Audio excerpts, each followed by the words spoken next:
So this is April, and every April I like to do a talk about laughter because of April Fool's Day, I guess. So this is a talk I've done multiple times, but every time I do it, of course, I have to find new jokes because that really is the goal of this talk, is to laugh some, okay? And I want to share a little bit of history if possible. So this all started a long time ago with a nurse named Diana Smith, who none of you people know, but Diana and Carrie and I certainly remember, who was a med-center nurse who first did this talk on laughter for the patients in the cardiac rehab program. And then she very suddenly died of a brain aneurysm when she had 2 high school kids, and that was pretty traumatic. But so this is sort of dedicated to Diana. Carrie, you know, I have a long-standing work history with her. She and I had lots of fun together for many, many, many, many years. And so I'm so blessed that she's now back here. And the guy in the top there with the funny glasses is Gerald Thomas, who Jane remembers. I know you remember Gerald. Yes, yes. So Gerald actually is a super important guy, really zany man. Who had the quirkiest sense of humor, but he was an attorney, and he's the guy that basically helped us, what do you call it? He created a nonprofit for us, Incorporate. So he helped us incorporate, and that's one reason that we exist, is because he knew the legal parameters, even though he was a crazy, zany guy. But he's long gone, but he was fun, very fun. So it's April Fool's Day, so just a history of April Fool's Day, which is a long time. And did anybody prank anybody on April Fool's this year? You were good. This top one I'm not going to show, but this one is for John, and I showed it before, and it's about this fish that people in Sweden eat. And it's just a spoof because they found a 90-year-old fish and they're eating it because they're so how well it was preserved, because it's, I guess, lasts forever. This lutefish. Anybody eat lutefish in the beginning of the year? But this one I am going to play. Let's see if my videos work. Oh, it's over here. There's a link.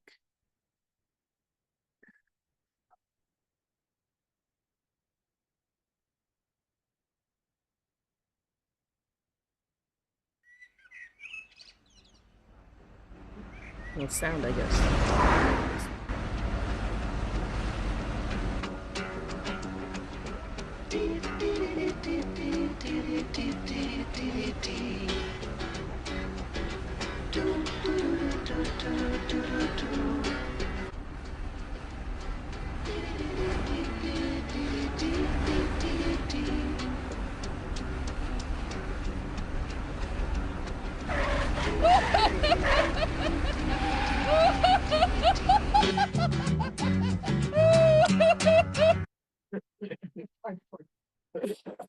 Well, anyway, I hope none of you drive like that.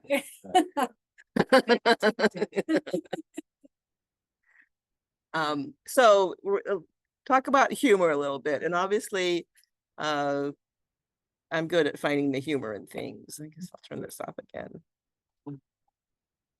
So humor has multiple components to it. So it's wit, it's mirth, and it's laughter. And laughter is the physiological stuff that happens with your body is reacting. And that's where the exercise comes in. But humor is the thing that basically, triggers you to laugh. And this wit is the sort of the recognition of something that's humorous. And obviously everybody has different things that they find humor in, right? We're not all amused by the same things. And that's part of the interest of the whole concept, is that everyone has different reactions to situations, and some things that you think is funny, nobody else really gets it. And that's common. So that's just the way it kind of is. And you obviously, every time you find something amusing or humorous doesn't mean that you're going to have a gut-busting laugh. So you can find something humorous and just be amused, and maybe it makes you smile, maybe it makes you chuckle, and it's funny enough, it might make you laugh. And in terms of laughing, the laughing is the physiological thing where you're having some physical reactions going on, and that's the exercise and the experience that you're gaining some physical benefit from it. And you don't necessarily have to think something's funny to laugh. You can make yourself laugh and get the physiology of it. And there are actually programs where people do, you know, laughter yoga, where they just make themselves laugh to get the experience of laughing and the physiological benefits of it. So the laughter part is the part that's the physical stuff. It's your body reacting to humor or making yourself laugh. And if you're laughing hard enough, you know, it's uses multiple muscles.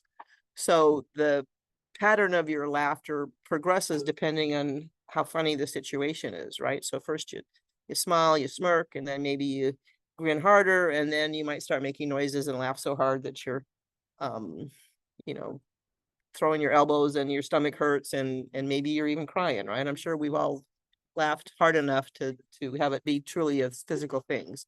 So as the noise grows louder, you may begin to bend your knees, sway back and forth, slap your knees, stomp your feet, jab your elbow into somebody, and you might even start crying. And basically, so if you laugh hard enough, you got a little workout, right? You feel it.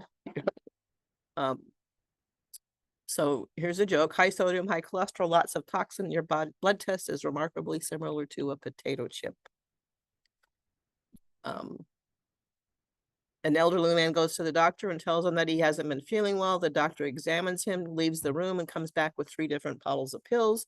Take the green pill, the doctor says, with a big glass of water when you get up. Take the blue pill with a big glass of water after lunch.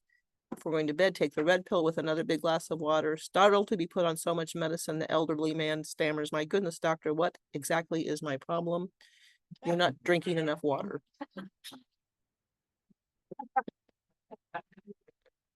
Okay, so the things that happen physiologically when you laugh is there's a lot of hormonal stuff going on. You've heard of these endorphins.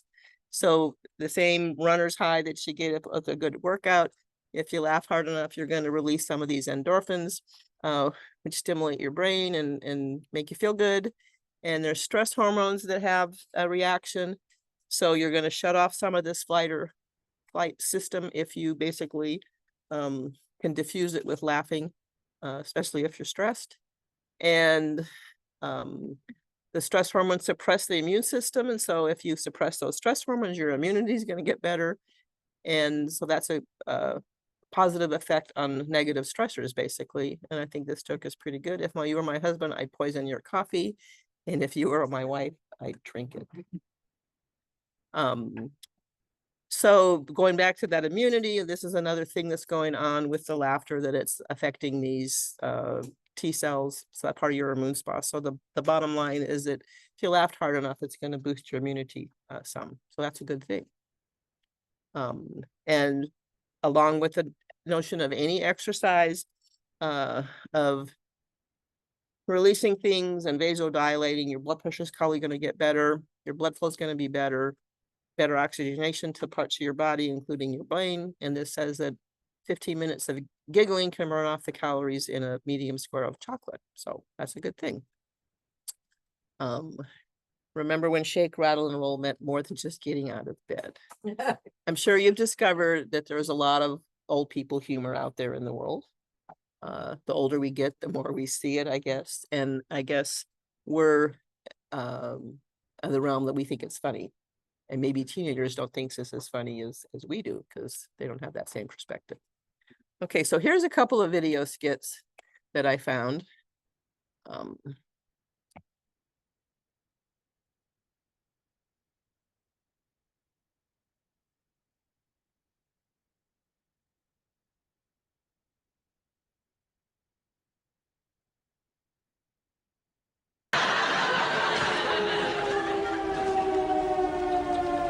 Right. This is the detonator. Yes, I've seen this type before. Got to be very careful. One slip, and it's curtains. Take that, sir. Thank you, Corporal. All right. We'll start with the blue. Isn't it the green, sir? No. That's a different model. This one's a little simpler than that.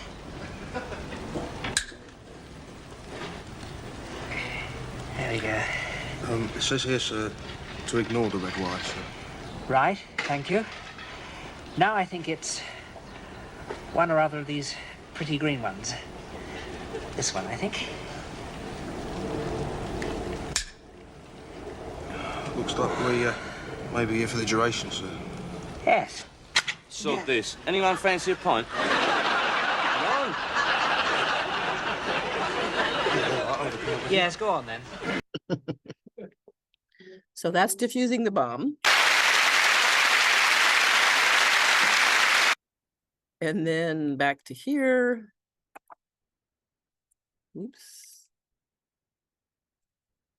So many buttons. So this one really speaks to me because I like the wall sit.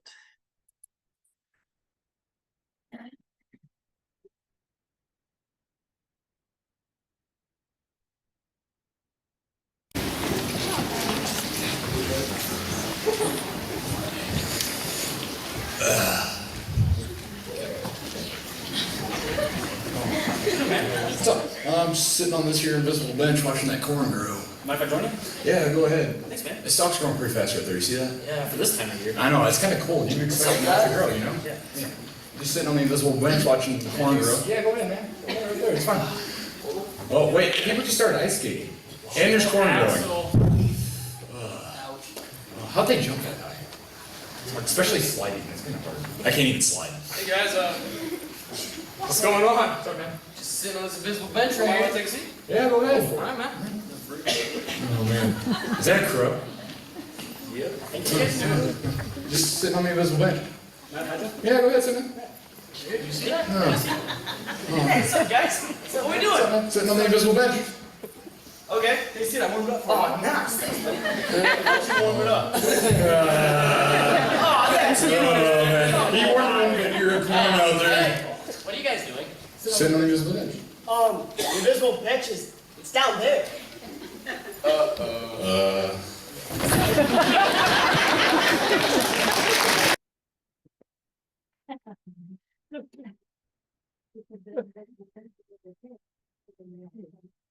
Yeah, we're easily amused. That's good. Okay, so going back to the physiology, then there's also just respiratory things because laughter is very much dependent on breathing in your lungs. And so if you laugh hard enough, you might be coughing, but you're basically freeing up your lungs a little bit. And you're getting back to these hormone things, which includes the hemoglobin in your salivary gland. So that's fits in with the immunity boosting. And if you're laughing hard enough, you're using lots of muscles, lots of breathing muscles particularly. So after a tired, long bout of laughter, you've actually had a good workout. And that workout notion, they're using muscles, that's why it's kind of a good tension relieving concept. So laughter is good. One way to find humor, obviously knock jokes are everywhere. Knock, who's there? Why who? Why are you always asking me who's there? But there's a million knock jokes. And here's a couple other jokes that again go back to the medical jokes are easy to come by. Menopause, this doctor refers to as puberty part 2. I kind of agree with that. And this is so true. The doctor will begin shortly to type on the computer and update your chart. If he has time, he'll ask you how you're feeling and take a look at you. Okay, so in addition to the physiological stuff that's going on, there's psychological benefits, right? Because that negativity, the stress, if you can laugh some of that away, then you're gonna be in a better place, mentally, psychologically. So laughter is very cathartic, it's contagious, and it's hard to stay mad if you can find the humor in things. So that's a positive situation. Couple more jokes. No huffing and puffing for 30 minutes on a treadmill. And if you notice this, there's a big bag of spiders that they're going to let loose on this woman. And that indeed would be a stress, I think. And I love Maxine, this lady here. She's got a lot of good humor out there. So she's just going to lie about her weight. Here's just a little video that illustrates the infectious nature of laughter. This one may or may not work. This has been here a while.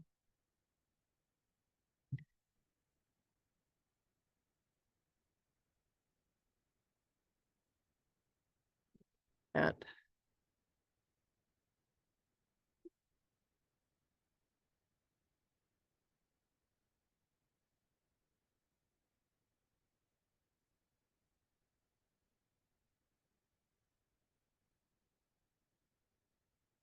Yeah, that clip probably is not working. If you remember, basically it's a guy standing at the bus stop and he starts laughing, and pretty soon everybody at the bus stop is laughing with him. That's just the way that laughter works. It's just very, very contagious and infectious. And the other notion psychologically where laughter is kind of helpful is that obviously it's usually a social thing. It's you can laugh by yourself, and certainly that's not a bad thing, but usually you experience more laughter when you're in the company of other people. And so that social nation is a good thing. So we all talk about how bad isolation is, and if you can find some people to hang out with that are going to make you laugh, that's a positive situation. Love is the answer, but not on a math test. We all need that hearing aid. So going back to the psychology of laughter and how that helps you feel better, there truly is a relationship between people that don't have such a good sense of humor, basically have anger issues.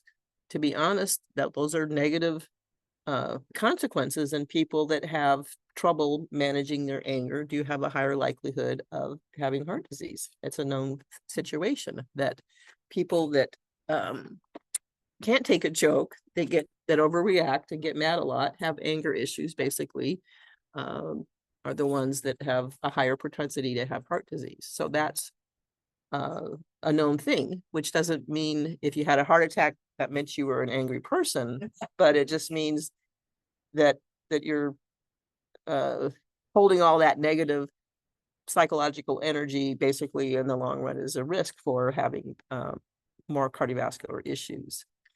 People with heart disease are 40% less likely to laugh at stuff.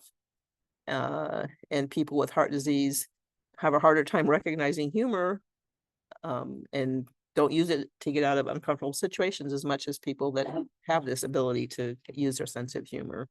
So I'm not accusing you of being an inhumorous person if you've had a heart disease at all, but I'm just saying those are the statistics, that the people that have anger issues are more likely to have heart issues, and meaning if you do have heart issues, possibly you had some anger issues in your past, and maybe the reason that you're still here is because you figured out better ways to address your humor. And I don't think you had a lot of anger issues, did you, John? Can I pick on you a little bit? My brothers. Your brothers. Of course I had anger. Okay. I moved away. Okay, yeah, you solved that. So this probably won't play either. You remember this, John? Oh, yeah. Yeah. This is a video clip of this office, and this one man is on the phone, and this other guy is throwing pieces of paper at him while he's talking on the phone. And the guy, when he finishes his phone call, he's mad, so he jumps across the table and beats this guy up. So it's humorous to watch, but it's kind of scary, and it's just illustrates the point that this guy has some anger issues. This guy has some personality issues too, because he's a bit of a jerk. But who's to say which one's going to end up with heart disease? More likely this guy, who didn't find the humor of this guy throwing stuff at him. There's no humor. It wasn't funny, but yeah, okay. So this is a good recommendation: exercise, eat right, and laugh. I'm encouraging that for sure. I like this joke: instead of the John, I call my bathroom the gym. That way it sounds better when I say I go to the gym first thing in the morning.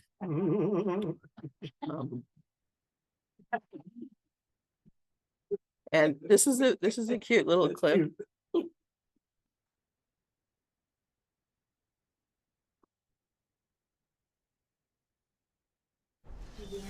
Emma.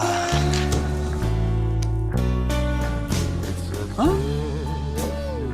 Emma. Emma. Emma. Emma. Emma?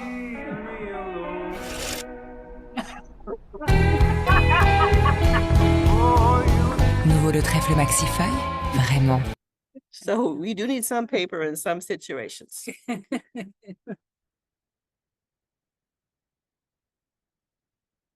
Some more Maxine jokes.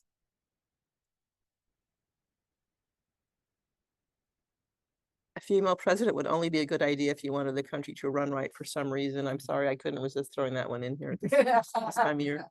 But that's an old joke, 2007. So let's just talk a little bit about humor. So humor is kind of important and it does bring people together. And I'm sure you can all think about people that you find humorous, and those are the people that you tend to enjoy, right? And you want to spend time with. So the other thing that's valuable about humor, and we've all been in this situation, this speaks to the students, you know, you enjoy your classes better if your teachers can crack some jokes, right? It's more, you're going to pay attention more if speakers can have some humor. So we pay more attention, we're more likely to hear stuff if people can use some humor. And so if you can find the humor in things, basically, hopefully it wards against negative reactions, experiences, feelings. And obviously there's times when you're going to be sad for whatever reason, and that doesn't mean that you can ignore them and not feel sad about things. But if you can diffuse any of your negativity with a little bit of humor, that's overall a positive kind of approach to have on things. So it tends to change how we act. And when we feel good, we reach out and connect with others. So we're going to be more social if we can find the humor in things, and if we're feeling good. And we're more open to trying new things, taking risks, and being open to possibilities if we're feeling good about ourselves.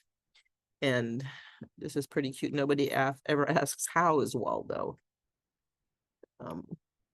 So, but just be mindful that there's good and bad times to use humor. Obviously, you want to do that with people that you have a good connection to, and when the situations are appropriate. And so, you know, cracking jokes at funerals is probably not the most timely place to be doing that, but then again, it depends on the situation. And it's best to poke fun not at other people, but either at yourself or at situations, right? So you don't want to hurt people by making fun of them. That's not truly not humorous, even though maybe you find it humorous and others might find it humorous, but that's what we call negative humor. So, but laughing at yourself is kind of a good thing. And there are situations where you hurt somebody's feelings because you poked fun at them. Helpful humor pokes fun at oneself in situations, while harmful humor pokes fun at other individuals or groups. And obviously there's lots of negative humor out there with respect to ethnic jokes, etc. So that's not the encouragement, is to don't use hurtful humor. And I like this quote: laughing with others is an icebreaker, while laughing at others is an ice maker. Yeah, that's pretty true. So if you are going to using humor and you're trying to help someone feel better, just be mindful of the situation. And so there are some situations where, like, again, cracking jokes is not the best place, but there are times where trying to help people feel better by using humor is beneficial. So use humor everyone can enjoy. And again, be mindful of that wit concept and the things that you think are funny, maybe kids don't get. So whoever, you know, dad jokes are kind of fun because they're super corny, and kids must like them a lot. And adults, you know, just groan, right? Because it's not funny to them. But if you're a good dad, you don't care what the other adults think if you're trying to entertain your kids. So I think that's important. So along that notion, then, if you thought about your own ability to have a sense of humor, you know, that's maybe something to work on. And if you are a funny person, you've already accomplished that. But if you wanted to work on becoming better at finding humor in things, you know, that's you're encouraged. So how do you do that? So you can count your blessings. You know, you have to just be mindful of what's going on in the world, and life is short. You're not going to be here forever and ever and ever. So maybe don't take everything so seriously, but if you just stopped and reflected on the simple things that are going on right now, you'll probably be able to find some humor in some of that. And going back to how laughter is contagious, the first part of finding things humorous is just smiling. So that's a good start. And if you wanted to develop your sense of humor, the encouragement basically is to smile more. Go around trying smiling at people. And because again, it's contagious too. And when you see people smiling, your general reaction is to smile, with them. So I like these two quotes here. Smiling is infectious. You catch it like the flu. When someone smiled at me today, I started smiling too. So smiles are simple moments instantly lifting everyone's spirits. So that truly is the first encouragement. Just smile more. And you gave us a great poem about your smile. I don't know if you remember that or not. I'll have to dig it out for you. Yeah, I gave it to Judy recently. Yeah. How your smile stays the same kind of throughout your life. And that's true. Yeah. So smile more is my encouragement. And if you have to make yourself smile, this is one way you could possibly do that. And there's lots of things to be coping with currently, so we might have to get lots of balloons, I guess. I don't know. So the other, beyond smiling more, basically you can, what's the word? Court this sense of humor and look for laughter. And if you know people that you would like to hang out with, are funny, that's encouragement. That's why I'm so blessed that Carrie is back. So spend time with people who have been successful at being humorous, and those kinds of people do take life kind of lightly, and their points of view and their laughter is contagious. So look for the funny guys in the room. And that's what this cartoon is about. And this is Mary, who's, bless her heart, totally okay with having a broccoli head. And I posted these ballerinas back there on the back wall that we're not necessarily going to stand on our heads, but if you can be humorous, that's an encouragement for sure. And I like this. Your husband's doing well, but we're going to need to keep him overnight because he's funny and I'm lonely. So they're keeping this page. Yeah, that's great. So just some history here. So Dr. Cappagoda, you've heard us talk about him a lot.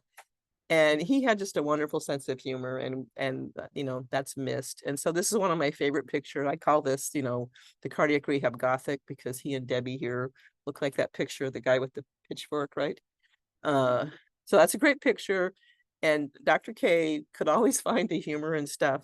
And I have some pictures here this picture here, he was just so tickled because the clinic was going paperless. So they were purging all these charts. So he just thought that was the funniest thing in the world. And he wanted, I have this picture because he wanted me to take a picture of him rifling through the trash. He thought that was important to document how important all this paper was. And this picture here, that's him without a beard. And then this is him here as a ghost. He actually got into our Halloween spirit. And this is Mary here as a flower. And this is Carrie as a witch. This is an old picture. Anyway, so Dr. Cappagoda is here. We miss him, but he definitely had a great sense of humor. And Carrie has a great sense of humor.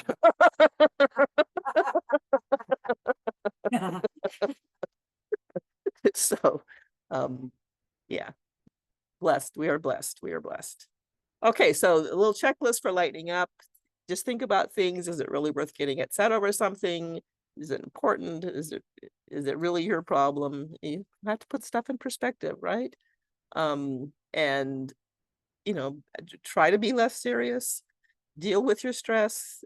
How you dress maybe could be a factor, which again, we're bless Mary's heart. She's got that part down. So you know, that might help you if you don't, in fact, this morning in the elevator carriage, I ran into a guy who looked great. He had on this bright plaid shirt and a plaid hat, and they just went together really well. So kudos to him. So he was not dressed very seriously, coming to work. And you know, keep stuff around that you find humorous, laugh at yourself. And again, the kids are the ones who basically are the experts at taking life as it comes and lightly. So pay attention to what kids are doing and what are they thinking funny, and maybe tell more dad jokes. I don't really know. So figure out what makes you laugh and do it. Surround yourself with funny people and work on your own sense of humor. Be funny every chance you get, and basically as long as that's not at someone else's expense. This doctor is very empathetic.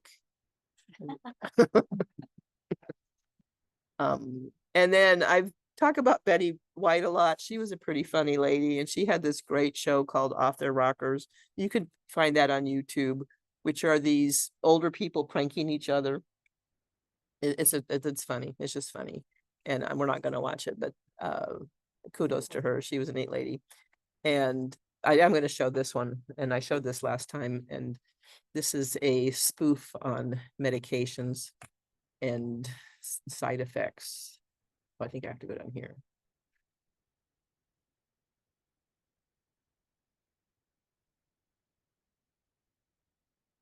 Oops.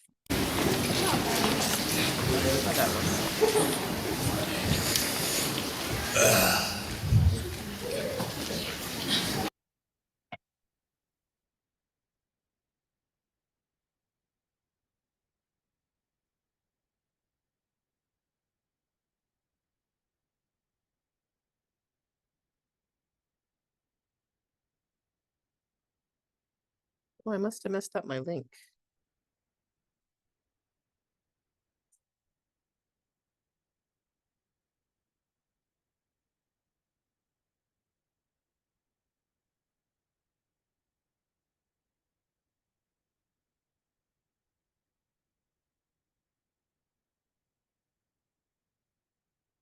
So I this have is, to laugh because I always get into that situation too. what's that? Trying to get where I want to be. Oh, yeah.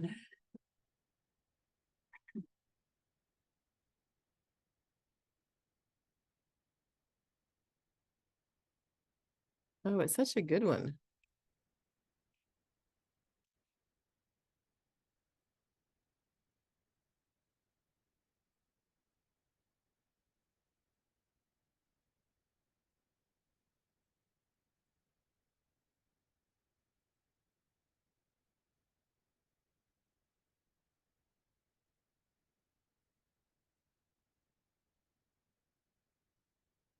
I guess there must have been a movie called Side Effects.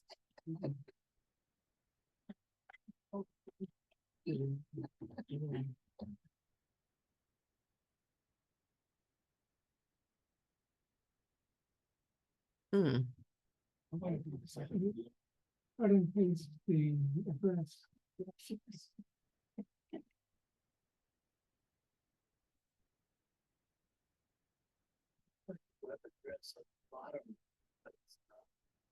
Oh, here we go. Go figure.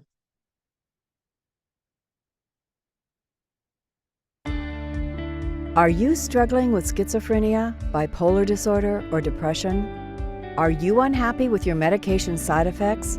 There are side effect options.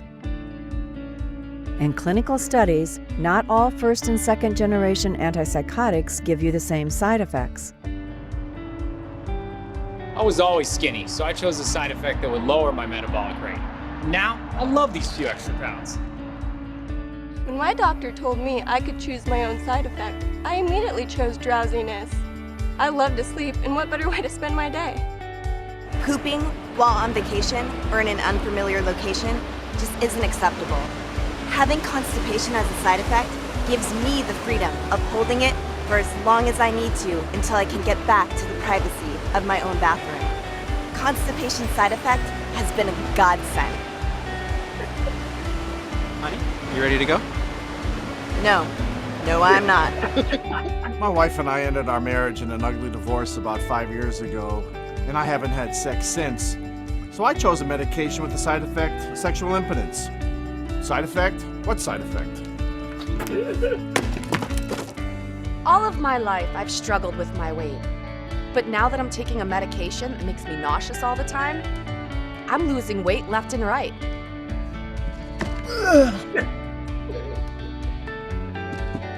Best diet ever. A side effect you are happy with has been shown to be a significant compliance strategy for patients with schizophrenia, bipolar disorder, or depression. Patients taking antipsychotic medication may experience more than one side effect at a time. This may result in unwelcome side effects. When choosing a side effect, have a second and third choice just in case, and then ask your doctor what medication best fits your side effect needs. There are side effect options. Ask your doctor what side effects might be right for you.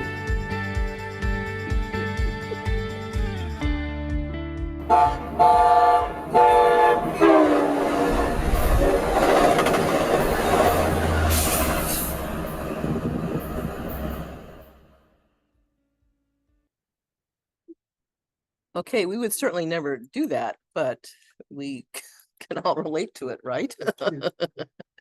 Yeah. Oops. Here.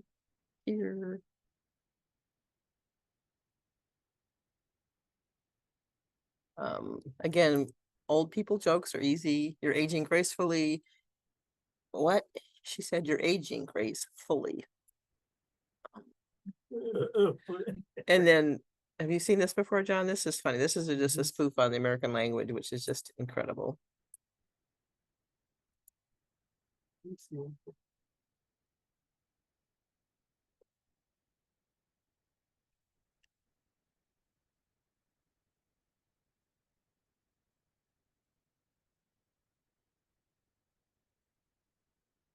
Do you have old pictures on your PC or smartphone? Then this video is for you. Nobody believed me at first, but now everybody wants. Here, honey, I'll show you what I mean. Now, you take this book and pretend that our child has come to you and said, Daddy, read me a good night story. All right. There you are, Daddy. Once upon a time, in the woods lived a peasant. He was a good man with a noble heart. He spent his time in the forest cutting down bushes from the trees. Cutting wood. Wait, just a minute. What is this bouges? Bushes, right in there. That's boughs. B-O-U-G-H is bow? Right. Bow. He spent his time in the forest cutting down boughs from the trees. Cutting wood all day made his hands strong and raw. One day... That's rough. Spelled the same way as the other. O-U-G-H. That's right. That shows how little you know about the English language. So I made a little mistake. Made his hands strong and rough. One day he cut wood so fast that by 3 o'clock in the afternoon, his day's work was through.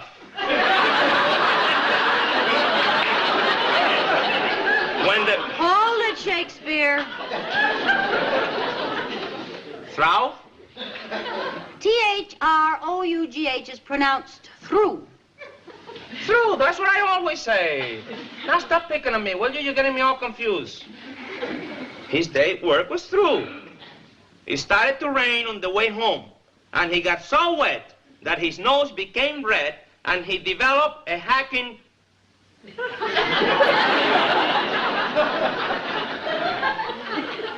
Cool?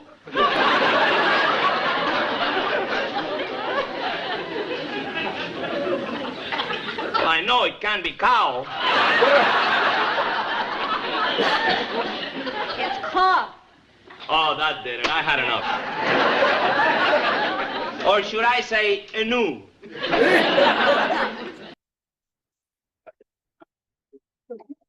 Yeah, English is weird. And I don't generally like Lucille Ball. I think she's a little too corny to me, but she was funny lady.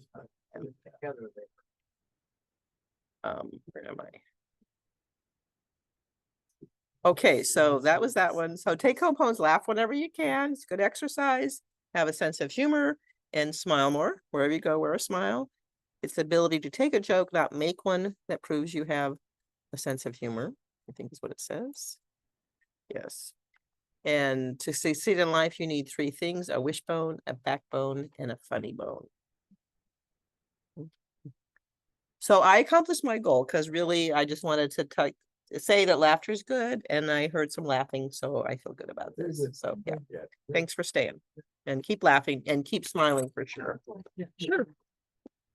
Memory that comes to me in elementary school, there was a tragedy in the school, and a young girl was accidentally killed by her sister, but we all walked down to the house because in those days they have their coffin in the living room. Oh, well, And so as a class, we sat there. I started to laugh. Oh, and I got in really big trouble for it. oh, well. But it wasn't funny. No, but yeah, that's a hysterical response, and yeah. You made you feel bad too, I'm sure, right? It was there. Yeah. That's too bad that they made you feel bad. Even Yeah, though- yeah. Right. When I was in grad school, this is in my 20s, one of my colleagues was worried about getting wrinkles. And I said, well, we're all gonna get them. So you have to get the right wrinkles. And the only way to get the right wrinkles is to smile more. And then and as luck would have it, I had a package of balloons in my pack. And there's a balloon game called Don't Let It Hit the Floor. And you can't help but laugh. Yeah. And you begin doing ballet, and then that's obscene. And do you still know this person? I do. It's 50 years. And how wrinkled is he or she? Not as wrinkled as possible. One of it was she stopped smoking.